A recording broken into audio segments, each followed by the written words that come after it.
कभी ऐसा हो सकता है कि जिस बेटी ने पूरे परिवार को बचाने की कोशिश की हो, उसी पर सबसे बड़ा गुनाह थोप दिया जाए। सोचिए, एक बहू जिस पर अपने ही घर वाले झूठे आरोप लगा रहे हैं, उसके माता पिता को सबके सामने अपमानित किया जा रहा है और उसकी मासूम बेटी अपनी मां के लिए इंसाफ मांग रही है। लेकिन असली सवाल यह है कि आखिर वह वीडियो पुलिस तक पहुंचा किसने? क्या सच सामने आएगा या फिर एक निर्दोष लड़की हमेशा के लिए बदनाम हो जाएगी? कहानी का हर पल आपको चौंका देगा, इसलिए अंत तक हमारे साथ बने रहिए। घर का माहौल उस दिन किसी तूफान से कम नहीं था।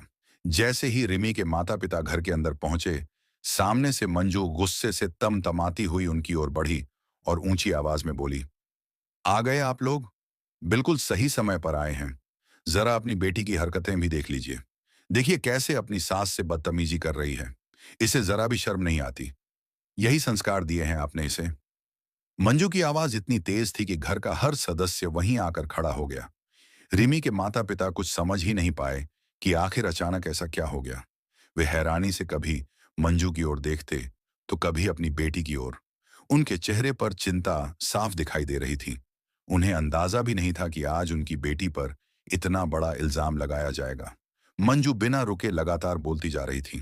पहले इसने वीडियो बनाकर पुलिस को भेजा और अब हमारे सामने झूठ बोल रही है। ऊपर से हमें ही जवाब दे रही है।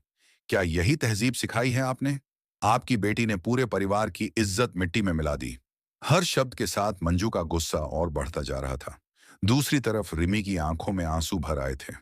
उसने कांपती हुई आवाज में कहा, मम्मी जी, आपको मुझसे जो भी शिकायत है, मुझसे कहिए, लेकिन मेरे मम्मी पापा को बीच में मत लाइए। उन्होंने कुछ भी गलत नहीं किया है। उन्हें बेवजह अपमानित मत कीजिए।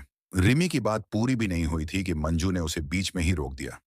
देखा, अभी भी जवाब दे रही है। जरा भी पछतावा नहीं है इसे।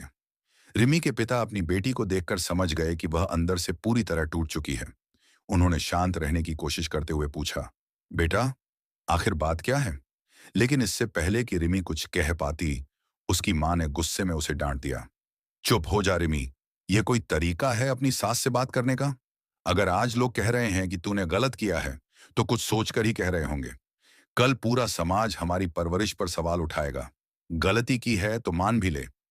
यह सुनकर रिमी की आंखों से आंसू बह निकले। उसे सबसे ज्यादा दर्द इस बात का था कि उसकी अपनी मां भी उसकी बात सुने बिना उसे ही गलत समझ रही थी। रिमी ने खुद को संभालते हुए कहा, मम्मी, मैंने सच में कुछ नहीं किया। मुझ पर झूठा इल्जाम लगाया जा रहा है। मैं पहले भी सबको बता चुकी हूं कि मैंने कोई वीडियो पुलिस को नहीं भेजा, लेकिन कोई मेरी बात पर विश्वास ही नहीं कर रहा। आखिर मैं अपनी बेगुनाही कैसे साबित करूं? उसकी आवाज में दर्द भी था और बेबसी भी। उसे लग रहा था कि जैसे सच बोलने के बाद भी उसकी बात सुनने वाला इस घर में कोई नहीं बचा। हर कोई पहले से ही फैसला कर चुका था कि दोषी वही है। तभी कमरे के एक कोने से मासूम आरब दौड़कर अपनी मां के पास आया।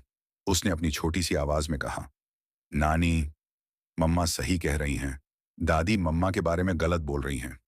बच्चे की यह बात सुनते ही पूरे कमरे में कुछ पल के लिए सन्नाटा छा गया। किसी ने उम्मीद नहीं की थी कि एक छोटा बच्चा इस तरह अपनी मां के पक्ष में खड़ा हो जाएगा। लेकिन मंजू का गुस्सा और भड़क उठा। उसने तुरंत कहा, देख लिया, इसने बच्चे के मन में भी हमारे खिलाफ जहर भर दिया है। अब यह हमें ही गलत बता रहा है। रिमी ने तुरंत जवाब दिया, नहीं मम्मी जी, मैंने ऐसा कुछ नहीं किया। बच्चे सच और झूठ को अपने तरीके से समझते हैं। मैंने कभी उन्हें आपके खिलाफ नहीं भड़काया। लेकिन मंजू अब किसी की बात सुनने के लिए तैयार ही नहीं थी। उसने फिर चिल्लाकर कहा, तेरी अक्ल घास चरने गई थी क्या? परिवार की बदनामी कराने के लिए वीडियो बनाकर पुलिस तक पहुंचा दिया। अब ऊपर से बहस भी कर रही है। चल, सबके सामने हाथ जोड़कर माफी मांग। रिमी कुछ पल तक चुप रही।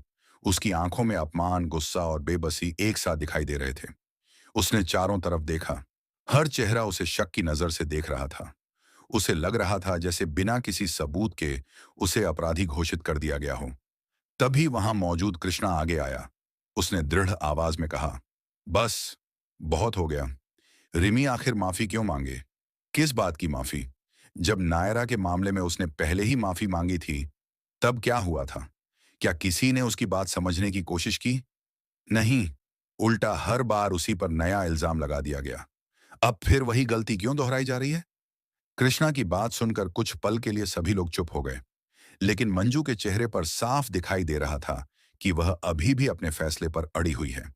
उसी समय रिमी की नजर कमरे में रखे मोबाइल फोन पर पड़ी। उसके मन में अचानक एक सवाल उठा। अगर उसने वीडियो नहीं भेजा तो फिर भेजा किसने?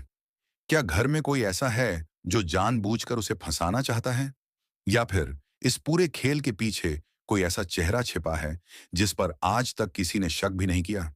रिमी के मन में उठे इन सवालों का जवाब अभी किसी के पास नहीं था। लेकिन एक बात तय थी, इस घर में जो दिख रहा था, सच उससे कहीं ज्यादा खतरनाक था।